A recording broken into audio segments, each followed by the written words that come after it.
नमस्कार मित्रांनो, पुन्हा एकदा आपल्या सगळ्यांचं स्वागत असा. आता हळूहळू वेळ जवळ येईल या विसर्जनाची.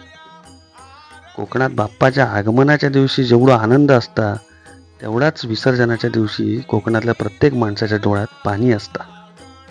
दुपारचं नैवेद्य दाखवून झाल्यानंतर आम्ही सगळ्यांनी बाप्पाची आरती करून घेतलो.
दुपारचं जेवण झाल्यानंतर एक थोडा वेळ आराम केलो आणि मग आम्ही गणपती विसर्जनाची तयारी चालू केलो.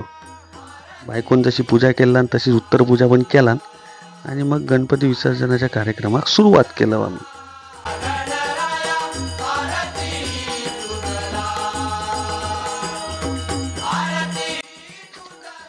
शेवटी ती वेळ येली आणि बाप्पा आपल्या जागेवरून हलले.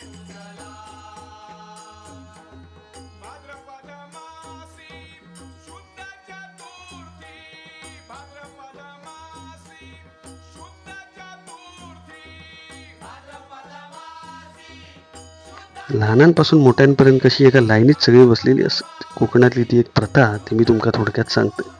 अशी सगळी एका लाईनीत बसतात आणि बाप्पाचं विसर्जन करताना बाप्पाक जेव्हा घरातून बाहेर घेऊन जातात तेव्हा या सगळ्यांच्या डोक्यावरून त्याला घेऊन जातात आणि त्याला एकच सांगतात की आमच्यावरती ज्या काही संकट असतात, रोगराई असतात, जे काही अडचणी असतील ते सगळे बाप्पा तू जाता जाता घेऊन जा आणि पाण्यामध्ये विसर्जन त्यांचाव करून टाक.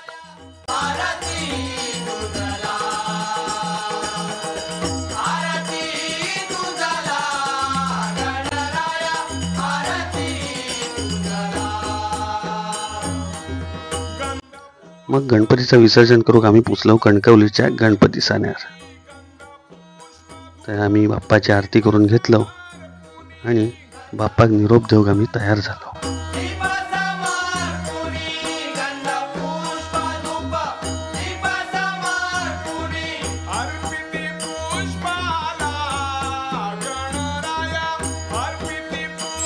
हरे राम हरे राम हरे कृष्ण कृष्ण कृष्ण हरे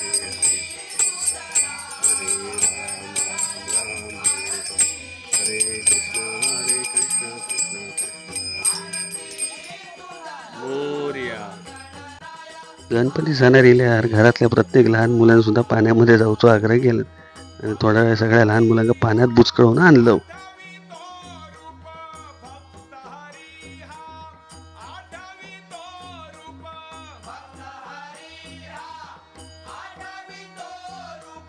दीड दिवसाच्या गणपतीचं विसर्जन असून सुद्धा कणकवलीच्या गणपती सान्यावर बऱ्यापैकी गर्दी होती. बरेच जण आपले गणपती घेऊन येतच होते. आता वेळ येलेली असा विसर्जन. तर बा देवा महाराजा गणपती राया गजानना, दरवर्षीप्रमाणे ह्या वर्षी पण तू आमच्याकडे विराजमान झालेलो असंच रे महाराजा.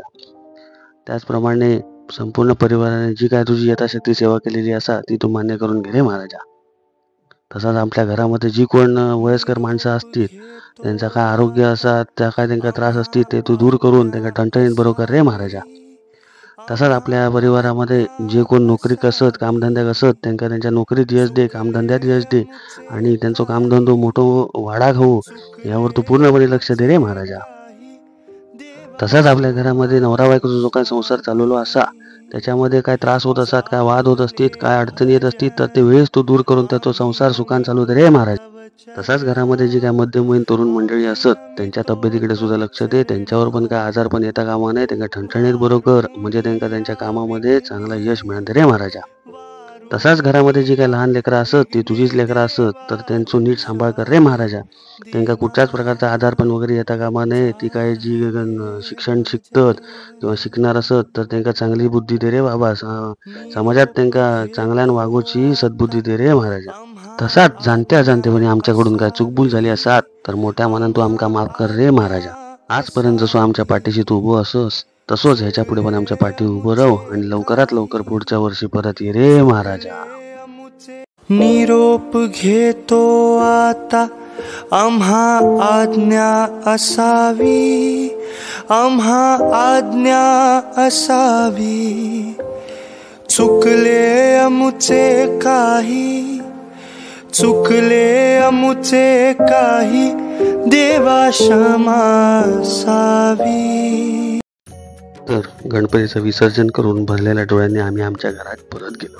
जाहले भजन आम्ही नमितो तव चरणा, आम्ही नमितो तव चरणा.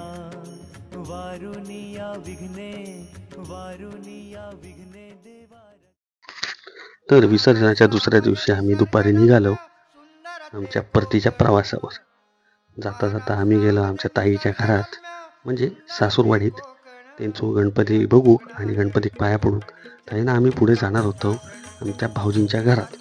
तर असा मुंबईत येता येता मध्ये तसा चिपळूणच्या जवळ.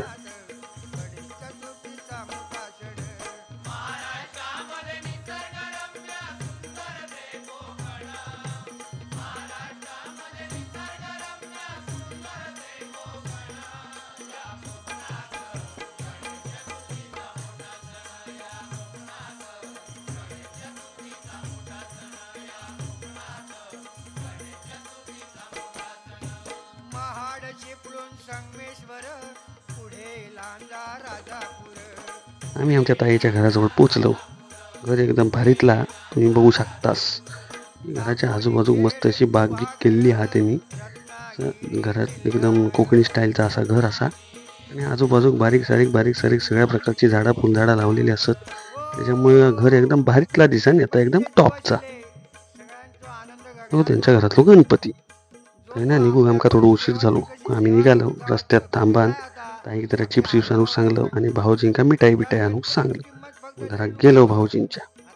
मग घरात जाऊन झोपलो आणि असं पहाटे म्हणजे 9 वाजता 10 वाजता असे उठान आम्ही मुंबईत पुढे जाऊ निघालो मी आणि ताई. जाता आता मस्त असा कोकण बघत गेलो. तर नदी बिदी रस्तो बिस्तो पाऊस बिऊस एकदम सरसरावून येत होतो. मजा करीत करीत आम्ही पुढे चाललो.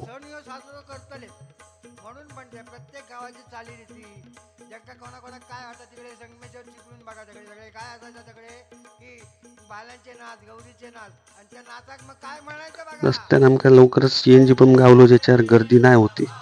मग आम्ही ते मस्त CNG भरलो आणि पुढे परत असं हिरव्या आजूबाजून असताना मस्त सरसरवत मुंबई चाललो. जाताना आमका रस्त्यात भारीतलो लागलो अटल सेतू आता नवीनच झाला. आम्ही पहिल्यांदा त्याच्यावरसून जातो म्हणून व्हिडिओ बनवतो. नाही तर दुसऱ्यांदा जाताना बनवचं नाही मी पण पहिल्यांदाच आपले जातो म्हणून आपलं दाखवसाठी तुमका की अटल सेतू बाबा असो. पुढे आम्ही एका ठिकाणी थांबान मस्त चिबूड पपनीस अशी 4 फळा घेतलं आणि आम्ही घरात पोचलो. तर घरात पोचल्याचा व्हिडिओ काढू आमचा जीव नाही होतो. आम्ही जाऊन डायरेक्ट खाऊन झोपलो.